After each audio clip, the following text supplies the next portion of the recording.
For those of you who have come as our guests, welcome, all of you, for having coming from long distances. We realize that, and your time is valuable, so we appreciate your being here. We want to tell you that this is the last day of a 3-day program. This three-day program was entitled Disarming Dialogues, Reviving Humanities and Medical Education. It came about because of a joint application made by the University of Chicago faculty and University College of Medical Sciences, New Delhi. I'm Vinay Kumar. I have the privilege of being the department chairman of pathology at University of Chicago, and partnering with Dr. Satyendra Singh, we put together a proposal for discussion of humanities in medical education. The proposal is funded by the University of Chicago. The University of Chicago, as many of you know, is a world-renowned institution of higher learning, not just in medicine, but social sciences and all sorts of other things, law, business, etc., etc. And the University of Chicago aspires to reach towards India, to have interchange and collaborations. So this is a program designed to foster such interactions and collaborations. The first part of the program, until the Forum Theatre that you saw, was closed. Closed in the sense that we invited, our colleagues in Delhi invited about 30 people from around the country to participate in it. And this started actually, as I said, on 2nd November. And we went through, on the first day, presentations by University of Chicago faculty about various aspects of humanities and humanities research, and various other things that we do there and how we think about it there. And then we had this 1.5 day of a forum theater and all other exercises, the Theatre of the Oppressed, which was sort of designed for the same purpose, but a completely different tool system, method system. You saw the end of that just now. So at this point, we will have the last event of this three-day function. It'll be capped by a presentation by Dr. Monica Peek. And before she comes down here, I would like to give you a brief introduction of her. Dr. Monica Peek is a preeminent medical ethicist in the US, very young. She was listed as 40 amongst the best 40 in the country a little while ago. She got her medical degree from Johns Hopkins and also her master's in public health from Johns Hopkins, and subsequently a master in science and health services research from the University of Chicago. She serves on the faculty of the University of Chicago in the Department of Internal Medicine, where she provides clinical care. She's an active clinician who takes care of patients. She teaches medical students, and she also does health services research in the area of health disparities. Disparities are well known around the world. They are in Chicago, they are in India, they are in Delhi. You just have to walk a few blocks outside this place to see the disparities. So her passion really is to address the issue. It's a very humanitarian viewpoint. How do you address, how do you empower the dispossessed and the deprived? So her work has been on this, and she has received many grants from private foundations, from the government in the US to do the work. And the work that many of us do at University of Chicago in this area is marked by a rigor of scholarship which is measurable. It is not just based on what makes us feel good. It's based on what good we are doing and how can we measure we are actually doing good. And because we have a world-famous economics department there, we are helped a lot by our colleagues who know public policy, economic policy, healthcare economics, and so on and so forth. So Dr. Peek is she part of two different institutions within the University of Chicago, the Bucksbaum Institute for Clinical Excellence in the McLean Center for Medical Ethics. And she's the Director of Research at the McLean Center for Clinical Medical Ethics and the Executive Medical Director of the Community Health Innovation for the University of Chicago Medicine. She has received many honors, including Greenwald Faculty Scholar, which is one of the highest awards in the field of medical ethics in the U.S. And she has been written up in Time magazine. I will not go through the list. CNN, various shows. She's been named as outstanding investigator from the Society of Internal Medicine, and she's an outstanding clinician, a passionate individual in the field of healthcare disparities and the aspect of humanities which we aspire to reach out to the underprivileged. Monica? And so what I'd like to be able to do is to go through my slides, as I'm legally obliged to do, but also continue this really rich conversation, and to think about the ways in which we've reflected in our workshop over the past 3 days, but also just in the past few hours, about how different social roles that we occupy as people can affect our lives and our happiness, and ultimately, I would argue, our health, and what that means for us as clinicians, as most of us are in this room, or at least some part of the medical profession, to try and address some of these oppressions that people face, and to think about the healthcare system as a tool for addressing disparities as well. And how can we not just think about what we do when we're wearing a white coat, but what we do when we're technically outside of the healthcare system, but still carry our humanity with us and carry our identities as physicians, to sort of bridge both of those worlds. So I'm going to try and do that in the context of mainly talking or doing an introductory remarks just about the Ethics Center that we have at the University of Chicago. I joined the Ethics Center several years ago, primarily because I believe that health disparities are at its very essence an ethical issue.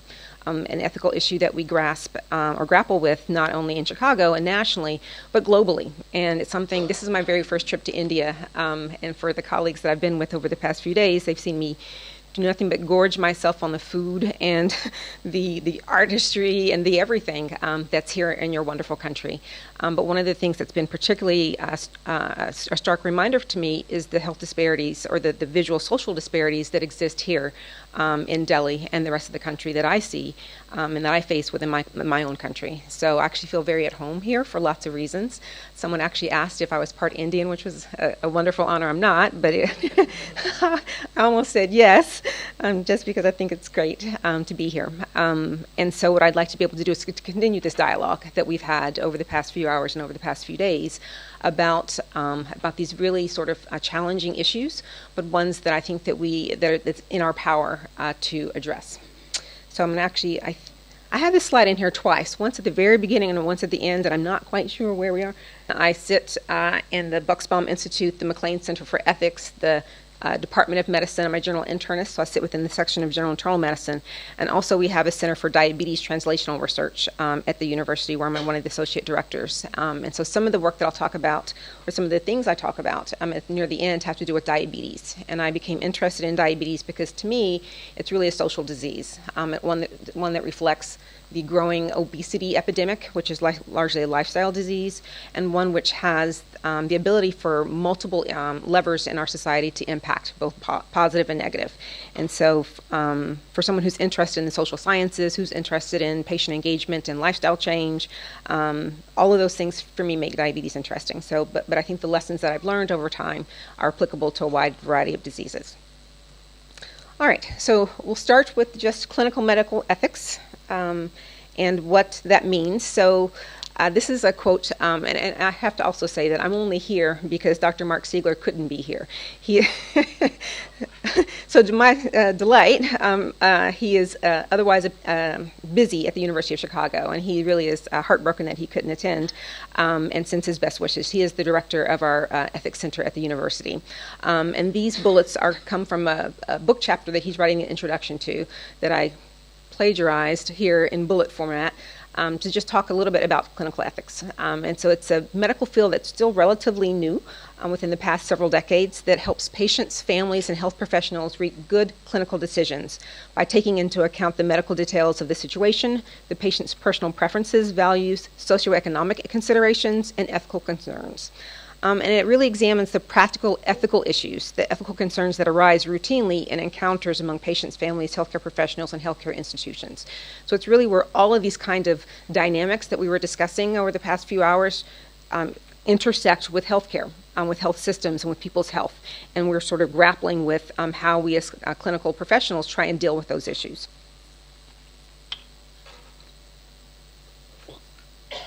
There's been a renewed interest in medical ethics within the United States for several reasons. One is sort of our horrible legacy of human experimentation and unethical research involving human subjects. One of the most famous of which is the Tuskegee experiment. And so that not only triggered the rise of institutional review boards and ethics committees in the U.S., but lots of other things as related to clinical practice within the United States.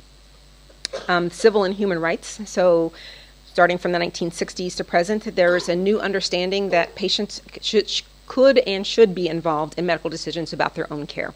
And so patients aren't just something that we study or a body that hosts diseases, but they're people that we should be talking to and that should be empowered enough to interact with us as healthcare professionals.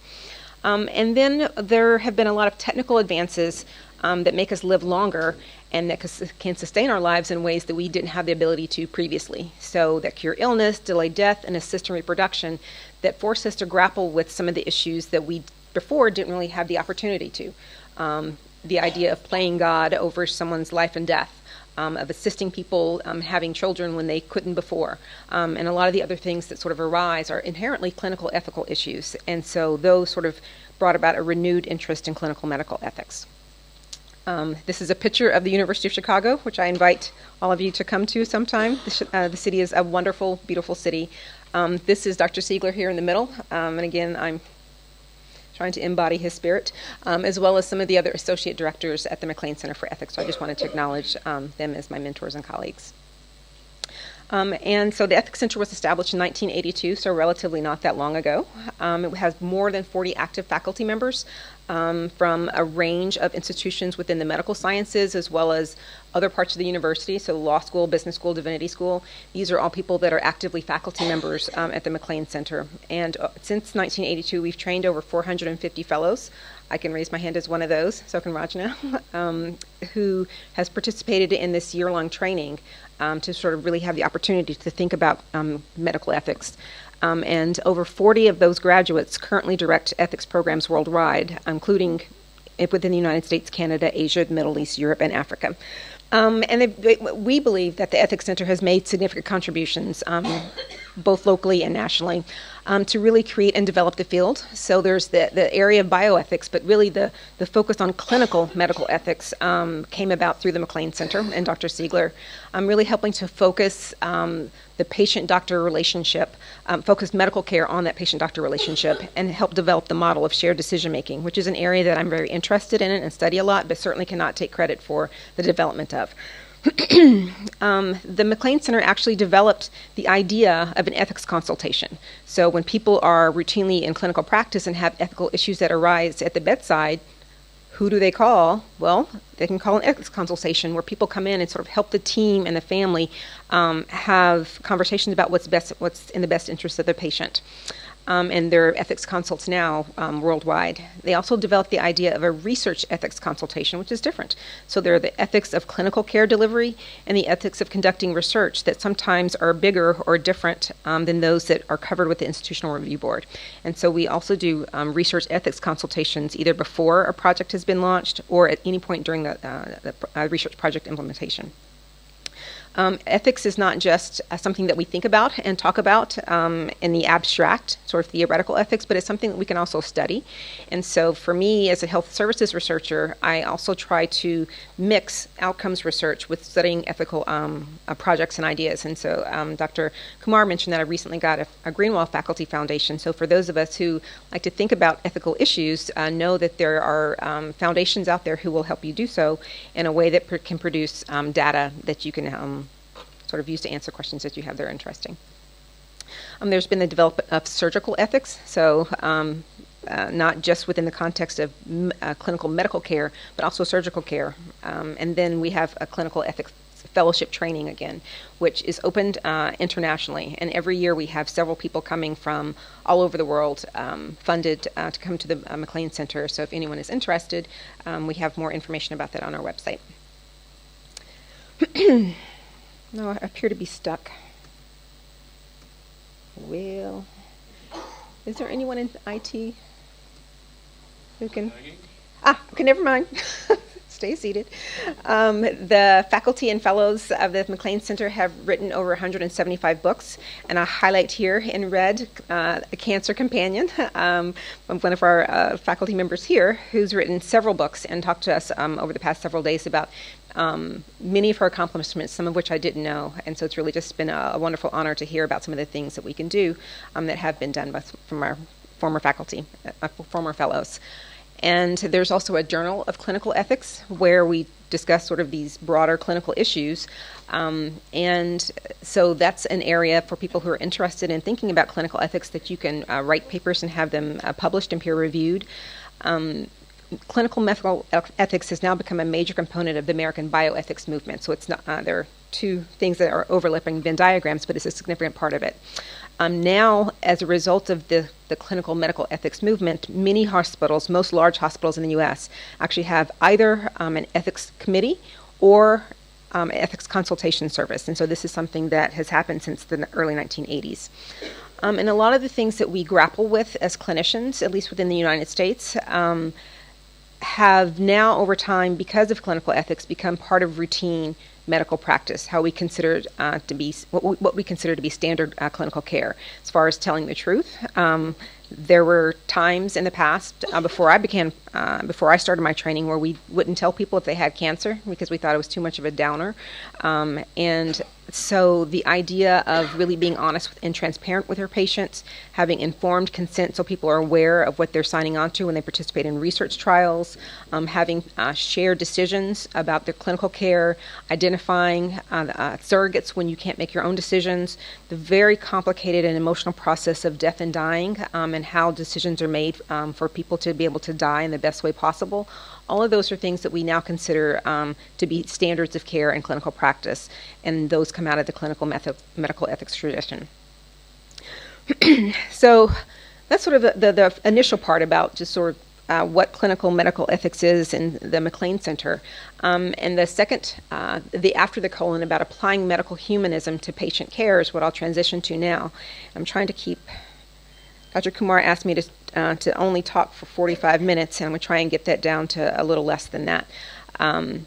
So it not only is the doctor-patient relationship, which we spent most of the first day talking about, empathy, trust, compassion, and many other aspects of the patient-physician relationship that have to do with the humanities, but I would also argue that it's humanism beyond clinical care, and that came up on our first day as well, and thinking about our role in addressing some of the social determinants of health that contribute to health disparities, that is part of thinking about people's entire humanity and the social context in which they live in order to promote ultimately good health for everyone, and that is at our very heart an ethical issue for our society, and trying to figure out how to equally allocate resources, both human capital and infrastructure and social capital, to be able to promote equity.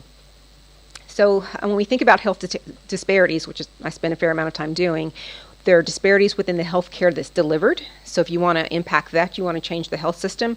But really there are disparities in health status. And what we know is that, unfortunately, for most of us in this room, only 15 to 20% of people's health is affected by the actual decisions we make within healthcare.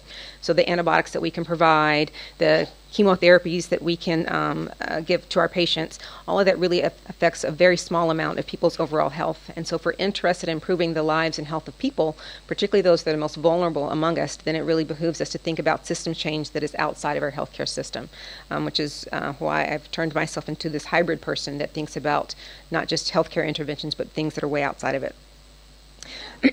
Again, I do mainly diabetes research, so this is, I don't know the statistics for India, although I've been collecting them. I had started to try and do tell you guys about your own country, then I thought that was ridiculous, and thought I would just tell you about what I know, which is mine.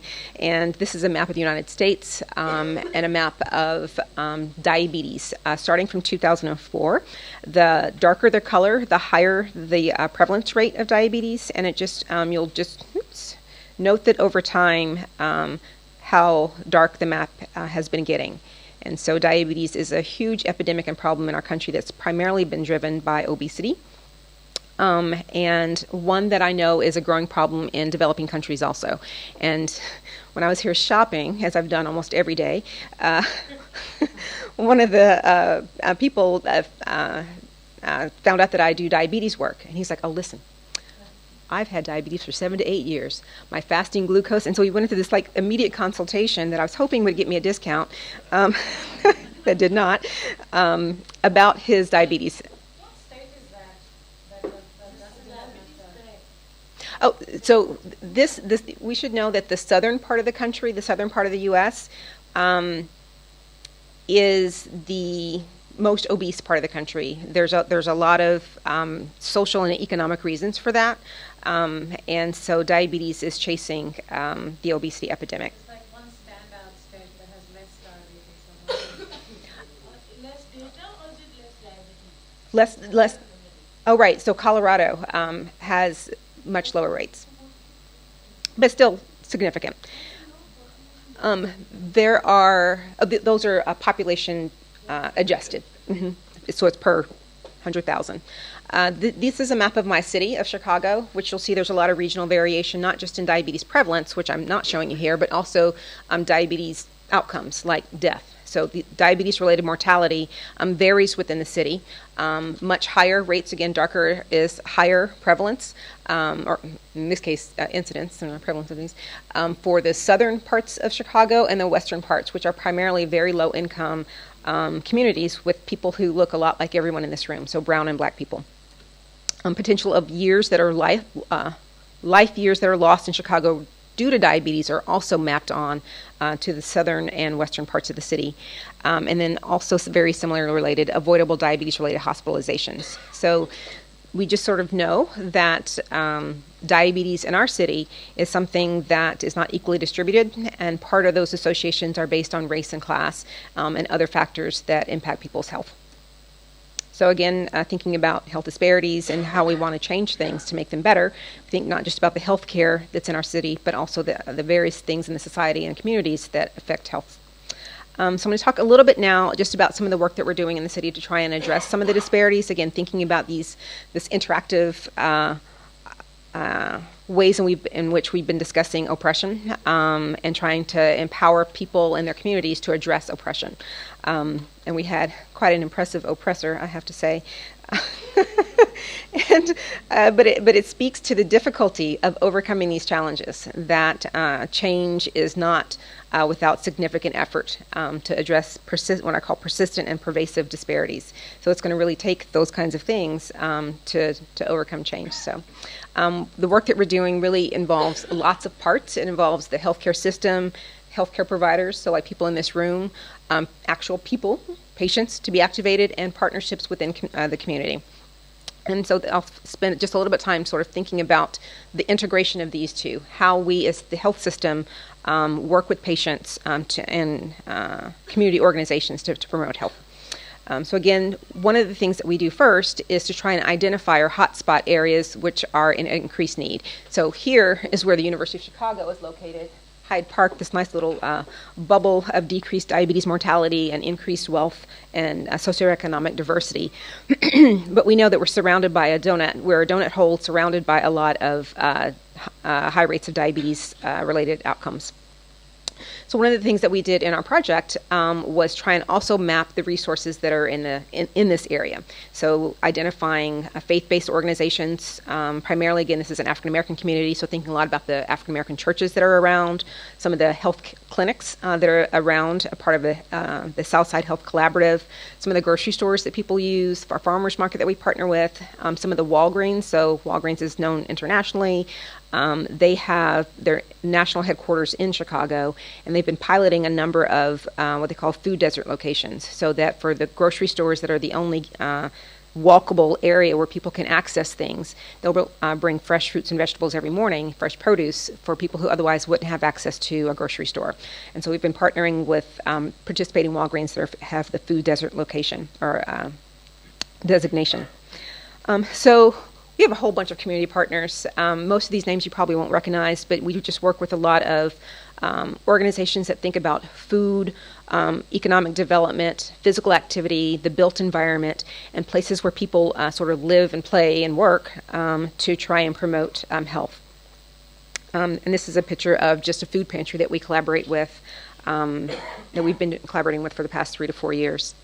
And so what we do is, while food from the food depository is being distributed, we do a lot of health education, screening for diabetes, connecting people to medical providers who wouldn't otherwise have it, and a variety of things to try and provide a community forum where people can talk about health in a way that they may not have otherwise been doing. In fact, we knew they weren't doing it before. They were just sort of sitting around waiting for the food.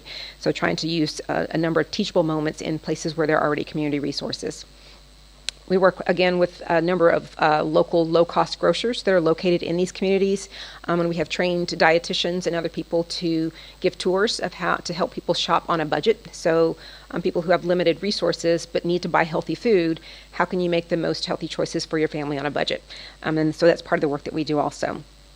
We have trained a number of community members to give these tours, and so part of what we do is not just think about the physical resources that are in the community, but the people resources that are in the community, so they can sort of help address some of the problems that we see as far as health disparities. We have prescriptions for food and exercise that we give out that are supported by the vendors. So in this case, Walgreens, that's one of the reasons that we partner with them. Not only do they have fresh produce that they give every day, they have been underwriting the cost of coupons for people to actually access some of those fruits and vegetables. So we work with really closely with Walgreens and a number of other places so that physicians in health systems can write prescriptions for food and exercise. The exercise comes from the Chicago Park District, so Chicago's sort of known for a lot of parks and recreation, but there is usually a fee associated if you actually want to take an aerobics class or use some of the facilities that are the physical buildings on the parks. Within Chicago, we're sort of internationally known now for a lot of our gun violence, and so a lot of people, even though there are parks available, may not feel comfortable walking on the outside of the park. May want to actually go inside the buildings and facilities, but again, there's a fee associated with those. So you can get 6 months with a refill for another 6 months of exercise at the Park District that we've been collaborating with the city's health department for. These are pictures of one of the farmers market that we work with. So a few of the vendors, we took these two because they're people who actually been through our diabetes classes, which I talked about on the first day. This is another example of some of the tours that we give at the farmers market. So this is our team. We set up a tent every Saturday of the year, except for the wintertime when the market is only open once a month. And so these are people who are from the community who either have diabetes or just interested in health, who give tours and introduce people to the farmers. We have cooking demonstrations with local community chefs who a lot of times have family members with diabetes and are from the community and really have a passionate commitment to addressing disparities. We also have tried to integrate some of this work with the existing medical system that we have. So one of our colleagues, Stacy Lindau, has created a program where she has mapped all the resources on the south side of Chicago. And so when people come in with a diagnosis of diabetes, they automatically get, as part of their health summary, resources that are close to them related to their diagnoses. So for diabetes, if you come in and the doctor clicks that you've had diabetes, then you'll get information about some of our programs, and you may actually get a food prescription. And this may be, I'm stuck again. Let's see. Now I think I'm this is my last slide. Just to remind me and us that, again, thinking about these broader issues of health is not just about the relationship that we have with patients inside the healthcare system, which I think is hugely important. Shared decision-making, empathy, caring for patients, developing a safe interpersonal space to be able to work with your patients. But I would also argue that it's humanism that extends beyond the clinical setting and what we do to address some of these broader social issues that patients face when they're trying to promote their own health. And with that, I will just again acknowledge the places where I sit and reopen the conversation. Not necessarily just questions for me, although I'm happy to take them, but conversation just within the group about some of these larger issues. So thank you for your time.